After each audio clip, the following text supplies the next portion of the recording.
नमः संस्कृताय मित्रों, स्वागत है आपका हमारे YouTube चैनल संस्कृत मीठा पर। आज हम विसर्ग संधि पढ़ाएंगे। स्वर संधि, हल संधि हो गया था, आज विसर्ग संधि पढ़ाना है। तो चलो देखते हैं। विसर्ग संधि में पहला सूत्र है सजुषो रु। सूत्र देख लो, ये सजुषो रु। इसकी व्याख्या देखते हैं।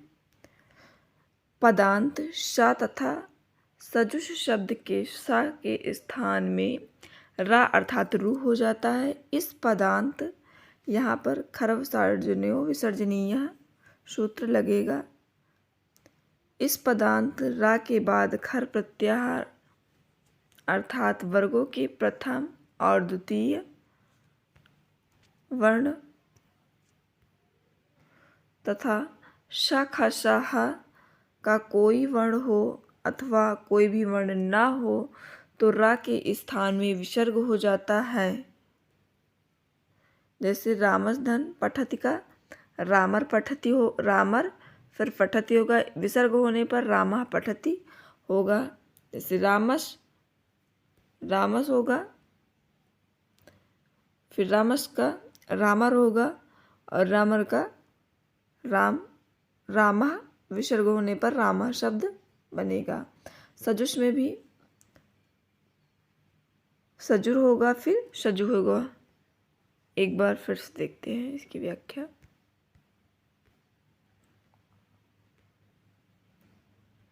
सजुषो रु क्या कहता है? यदि पदांत सा तथा सजुष शब्द के सा के स्थान पर रा हो जाता है, सा के स्थान चाहे दंती सा हो या फिर मूर्धन्य सा हो, उसके स्थान पर रा हो आदेशित होगा।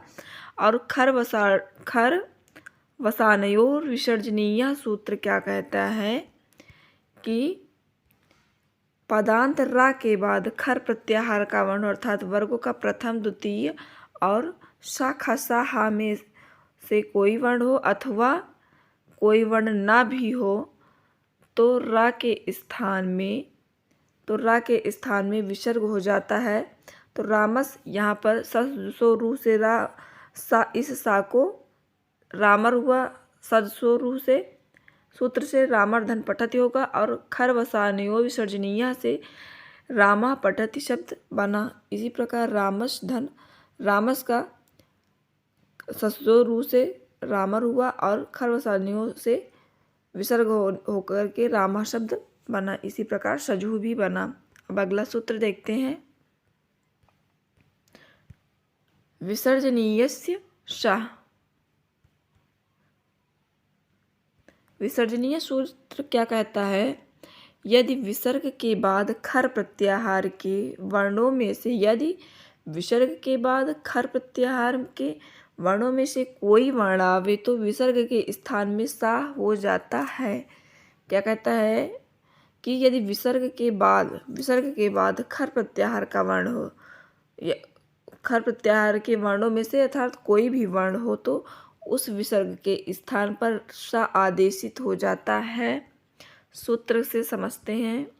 जैसे हरि धन चलति, इस विसर्ग को हरिश धन चलति होगा, फिर हरिश चलति ये शब्द बना। राम धन टंकारयति का रामस टंकारयति होगा और फिर रामस टंकारयति होगा। जैसे इतः ततः का इतस्तः होगा। विष्णु धन त्राता का विष्णुस्त्राता होगा। क्योंकि बाद में जो है वो खर प्रत्याहार के वर्ण आए हैं, इसलिए उस विसर्ग को सा आदेशित हुआ। सा आदेशित होकर के हरिश्चंद्रा रामष्टंकारयति और विष्णुस्त्राता इतस्ता बना, ये शब्द बने। इसी तरह और भी वर्ण हैं, शब्द हैं जो बने हुए हैं। ये इम्पॉर्टेंट है विष्णुस्त्राता परीक्षा की दृष्टि से। अगला सूत्र देखते हैं। यदि वाशद सूत्र क्या कहता है? यदि विसर्ग के बाद शाखा सा आवे तो विसर्ग के स्थान में सा विकल्प से होता है। यदि विसर्ग के बाद शाखा सा आवे तो विसर्ग के स्थान में सा विकल्प से होता है। जैसे हरिधन सेते का हरिसेते, हरिसेते होगा और हरिसेते भी होगा। अगर विकल्प से होगा तो हरिसेते होगा, अन्यथा हरिसेते होगा। इसी प्रकार रामाधन षष्ठा का रामाधन षष्ठा का रामषष्ठा होगा और विसर्ग विसर्ग के स्थान पे ये सा विकल्प से हुआ है और विकल्प अगर नित्य रामाषष्ठा बनेगा, विकल्प से रामषष्ठा ये शब्द बनेगा।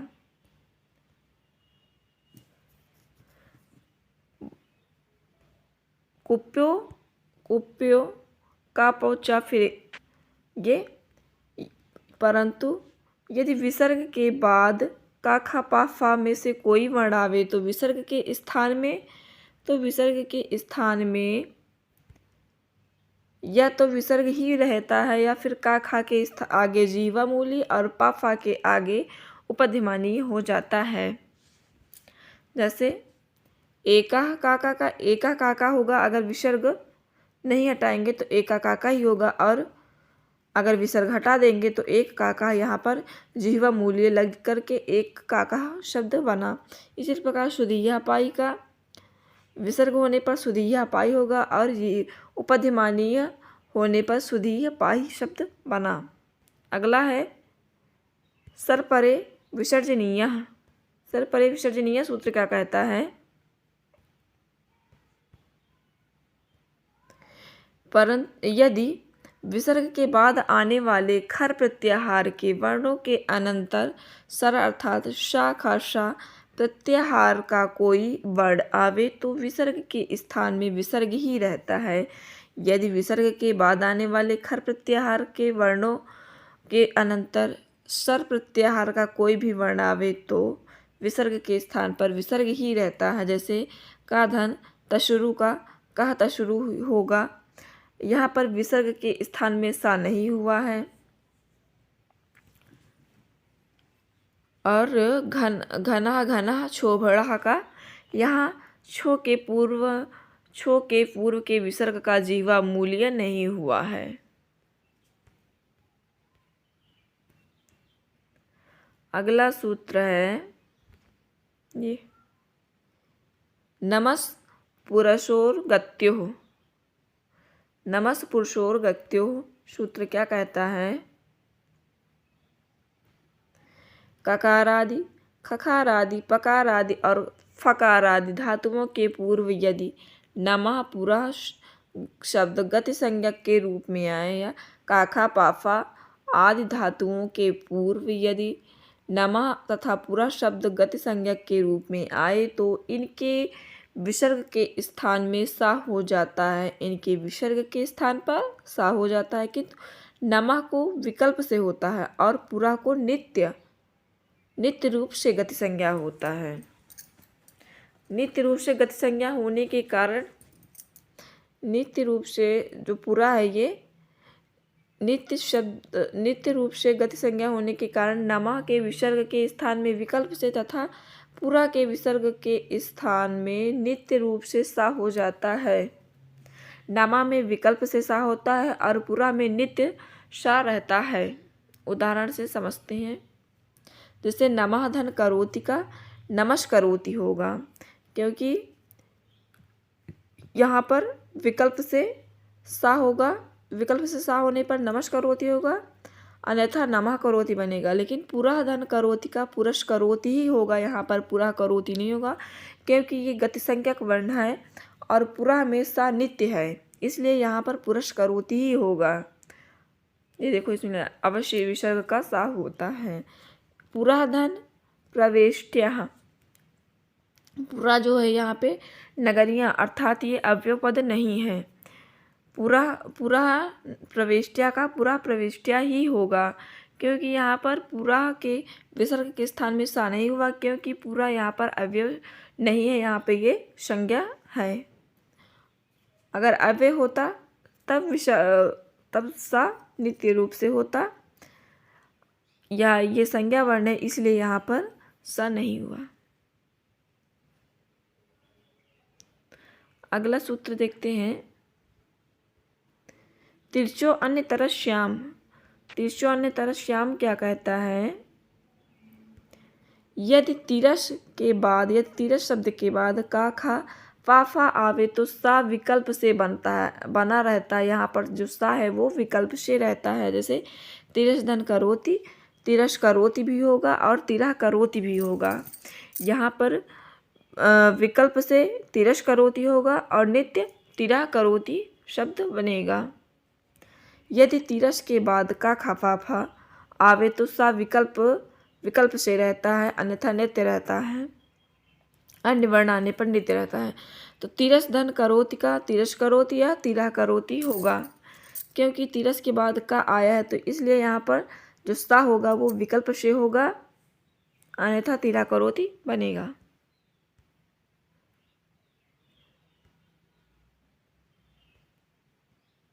अगला द्वि त्रिश चतुर इति कृत्वर्थे। ये सूत्र क्या कहता है देखते हैं। यदि क्रियाभ्यावृत्ति अर्थात अनेक बार वाचक द्वि त्रि और चतुः क्रिया विशेषण अवयव के बाद का खा पाफा आवे तो विसर्ग के स्थान में विकल्प से शा हो जाता है। मूर्धन्य सा जो है वो विसर्ग के स्थान पर विकल्प से होता है। जैसे द्विधन करोति का द्विष करोति होगा, फिर द्विष्य करोति या द्वि करोति बनेगा। इसी प्रकार त्रिधन खादति का त्रिश खादति या त्रिह खादति शब्द बनेगा।